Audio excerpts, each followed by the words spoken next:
तो हम question number 14 की तरफ बढ़ेंगे।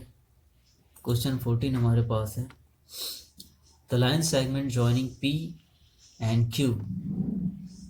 The line segment joining P and Q is cut by x and y axis of A and B respectively. Find the ratios in which A and B divides PQ. हमारे पास एक line segment है, ये point P और point Q मिलकर एक line segment बना रहे हैं। ये लाइन सेगमेंट कट हो रहा है x एक्सिस से, x एक्सिस इसको कट कर रहा है और दूसरी दफ़ा y एक्सिस इसको कट कर रहा है।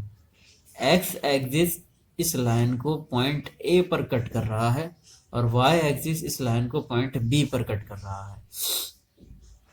हमें यही मालूम करना है कि अगर x एक्सिस पॉइंट A पर इस लाइन को कट करेगा तो किस रेशो में कट करेगा, मतलब m1 upon m2, m1 ratio m2 मालूम करना है। और अगर y एक्सिस इस लाइन को पॉइंट B पर कट करेगा तो किस रेशो से कट करेगा, तो वहाँ पे भी m1 रेशो m2 मालूम करना है। इसके डायग्राम की तरफ हम बढ़ेंगे।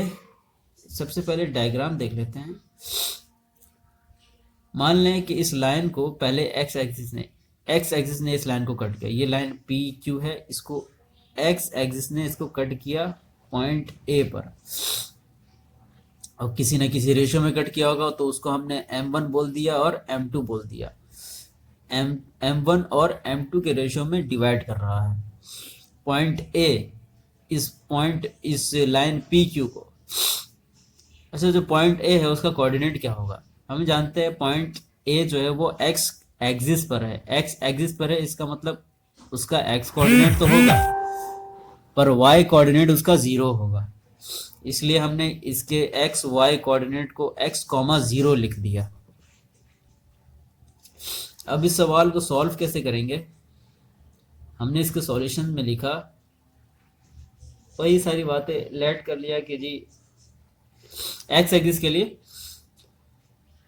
जब x एक्सिस उस लाइन को कट कर रहा होगा तो पॉइंट A पर कट कर रहा होगा, पॉइंट A का कोऑर्डिनेट x, 0 हो जाएगा। और हम यूज़ करेंगे रेशो फार्मूले को। रेशो फार्मूले हम जानते हैं।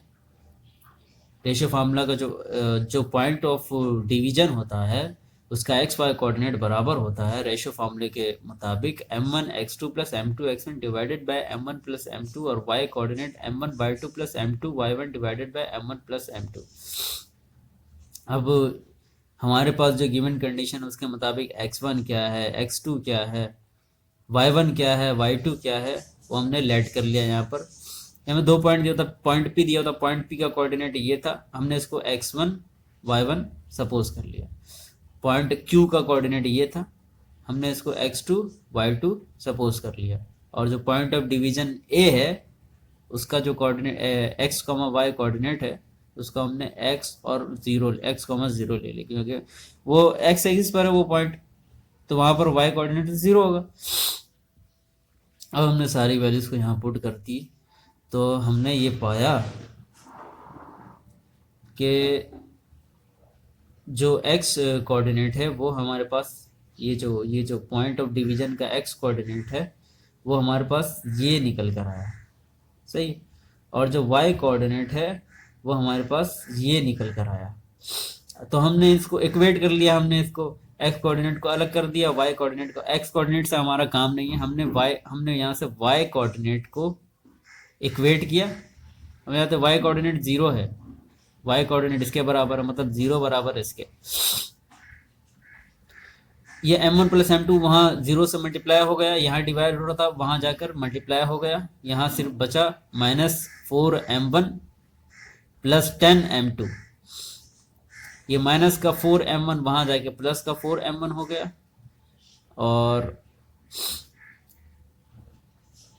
और ये डिवाइड वगैरह हो रहा था, ये 4 था, ये 10 था, ये 2 टू द 4 2 5 द 2 5 हो गया। और ये 2m1 इक्वल टू 5m2 हो गया।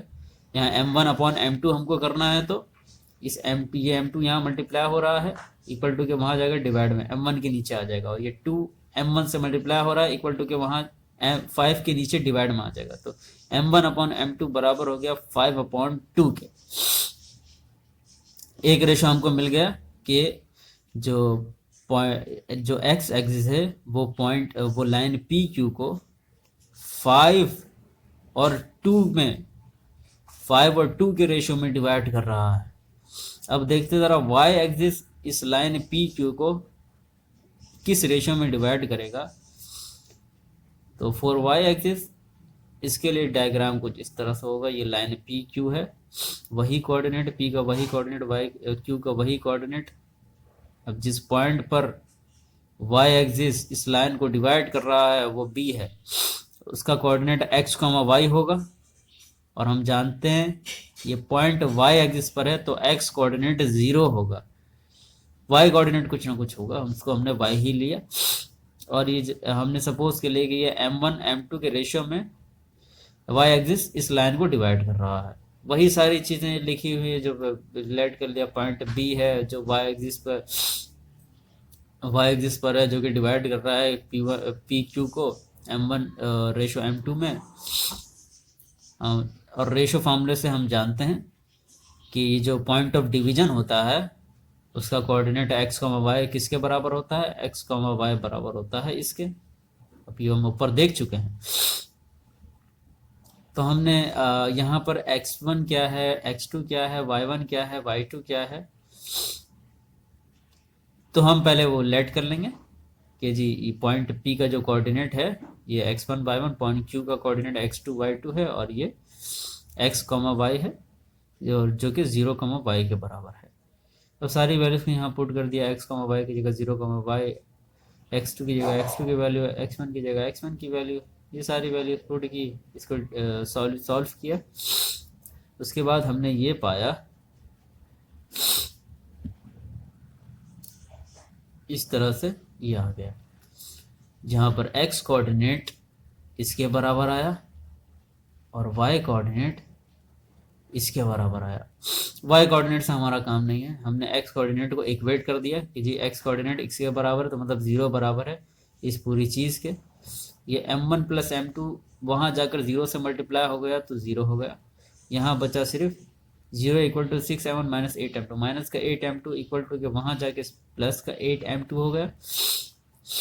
अब हमें m1 अपॉन m2 निकालना है ना, तो m2 यहाँ मल्टीप्लाई हो रहा है 8 के साथ, यहाँ आकर डिवाइड, तो m1 अपॉन m2 हो जाएगा। ये 6 m1 के साथ मल्टीप्लाई हो रहा है तो वहाँ जाके डिवाइड, तो m1 अपॉन m2 दरअसल ये निकल कर आएगा 8 अपॉन 6, इसको 2 से डिवाइड कर देंगे तो 4 अपॉन 3 हो जाएगा। तो जब y axis line P Q को डिवाइड करेगा तो इस रेशो में डिवाइड करेगा, 4:3 के रेशो में डिवाइड करेगा। इस तरह से इस क्वेश्चन का सॉल्यूशन निकल आया है।